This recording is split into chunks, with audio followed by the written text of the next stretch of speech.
from your breaking news and weather authority. This is 13 Wham News at 6.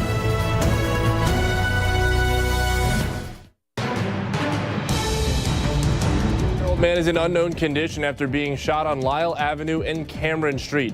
Officers say just before 4 p.m. they found the man with at least one gunshot wound. The man is currently being treated at the hospital. His condition unknown at this time. There are no suspects in custody, and anybody with information is asked to call 911. Also today, a devastating fire at an auto parts store in the town of Penfield. Wilbert's Auto Parts on Salt Road significantly damaged by that fire earlier today. Good evening, I'm Stephen Pappas. 13 Wham's Daniel Finkelstein joins us now live from the scene of that incident earlier today and now has more on what we've learned so far. Daniel, good evening. Yeah, good evening, Stephen. That scene behind me is partially blocked by a large fence here at the property on Salt Road. I did catch a glimpse of it earlier, and you can see one building that appears significantly burnt, and you can smell what smells like burnt wood in the air. The fire department deemed smoke coming out of the building. Crews arrived in 5 minutes, finding smoke coming from the back of the building and fire in the attic. The elements challenging their efforts. We're told one of the fire hydrants nearby was frozen.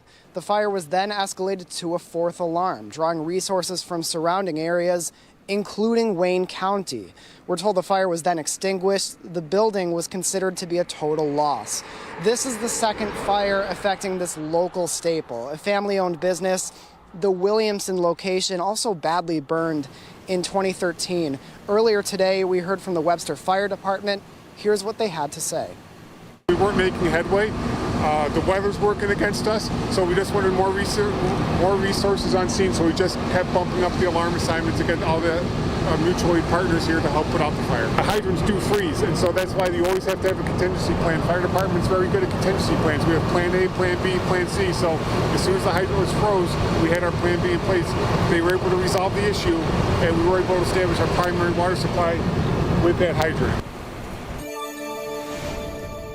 Now, Stephen, Assistant Chief Kozak tells us nobody was injured. The fire marshal will be making a determination pending an investigation as to whether or not that building, or the business rather, can reopen on Monday. Live in Penfield, Daniel Finkelstein, 13 Wham News. Back to you. All right, Daniel, thank you very much. Emergency crews also responding to a house fire in Henrietta earlier today.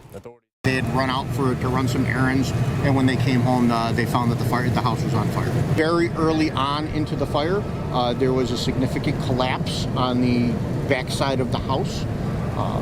It took about 40 minutes to bring the fire under control. We'll have more information on that fire on our website, 13wham.com. You can check that out. The cause of that fire is still under investigation. And in Ontario County, crews responded to a fire on Coylette Road in the town of Canandaigua last night, affecting the rest of the room. They say their 3 cats were found dead on the second floor of the home, and the house was deemed uninhabitable. The Red Cross is providing assistance to assist those displaced. We are just 24 hours away until the Bills face off against the Chiefs in Kansas City. Fans in Rochester leaving today to witness a potential piece of history. Waiting for this game 4 years. I've been a fan for 40 years. We've been waiting a long time, and it's our life. We live it. We breathe it. We love the Bills. Fans also sticking around to cheer on the Bills this weekend. If you remember, Carson Gaspar, also known as the Bills Kid on social media. Carson went viral last year after he was quick to defend Bills kicker Tyler Bass after he missed a crucial field goal late in the game against KC. This year, his message of unity continues. Don't forget to spread positivity and go Bills. And as always, our Buffalo Plus team will be there and have all of the reactions from the game on the Buffalo Plus YouTube channel. Now to the weather. John is monitoring the opportunity for some strong wind gusts this weekend. He's here now with the latest. John, good evening.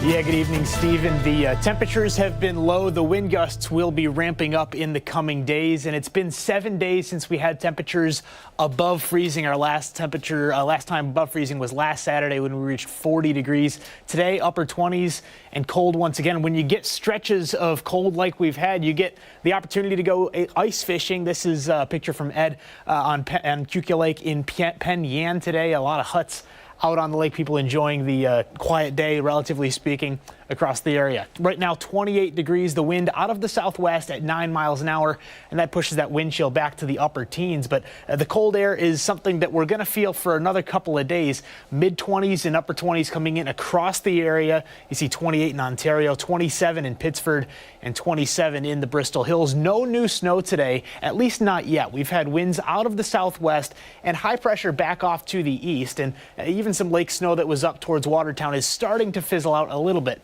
but more is on the way for those areas as we go through the next couple days. We're watching a cold front back off to the west. That's going to move across the region late tonight and into tomorrow morning, and that's going to bring with it the opportunity for some light snow. Early in the morning, you see just overnight, chances there for less than an inch, but still snow nonetheless. And by tomorrow afternoon, most of that snow is back off to the east. We'll have some lake effect snow kicking up across the east end of Lake Ontario into Monday morning, and then the wind starts to pick up. You see the snow amounts here, as I mentioned, very minimal, so it's a good thing with the wind that's on the way.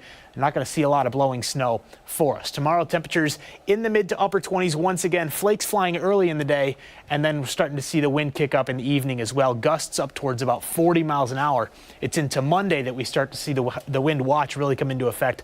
That's going to be for areas south and west of Rochester. You see the orange shading there, the opportunity to see maybe 60-mile-an-hour wind gusts. Areas west of Rochester, for areas south and east, 50, maybe 55 miles an hour still a possibility. So breezy tomorrow, mid-30s for wind gusts as we go into Monday afternoon and evening. That's when the highest risk is going to be there for some strong wind gusts as a low-level jet moves through the area, and then winds come down on the backside of an Arctic front that's going to push through the area and bring a chance for more snow. So I think once we get through Monday, the winds will die down, but the chances for snow area-wide do go back up a little bit. We're going to see single-digit temperatures still by late in the week. Close to 40 next Saturday feels like shorts and short like sleeves. 60. I know, right? All right, John, thank you very much. Well, speaking of, Monroe County knows how to make the most of the winter. The county hosting the annual Winterfest at Mendon Ponds Park today. The festivities included activities like horse wagon rides and exploring the beauty of the park. Also new this year, the Winterfest hot cocoa races hosted by Fleet Feet. And at the Memorial Art Gallery, a documentary filmmaker presenting her film, Visceral: Transforming Trauma Through Theater. The documentary focuses on the healing power of art through the perspective of 4 people impacted by post-traumatic stress. The stories of the 4 people in Visceral are essentially my story. I discovered by stepping on stage and later in life that I finally found the vitality and health, mental and physical health that I was looking for, and it was unlocking the trauma that I had from early childhood experiences. More information on how you can watch the film can be found online. The final check of your forecast: cold, cold, more cold, and maybe less cold, but it'll be a week from now. That just about says it all. You'll see temperatures tonight back in the 20s. We'll see some snow west of Rochester, traced at 2 inches, and then just a little bit more snow possible tomorrow. I don't even need to look at the 7-day. I got it right for you. All right, John, thank you very much.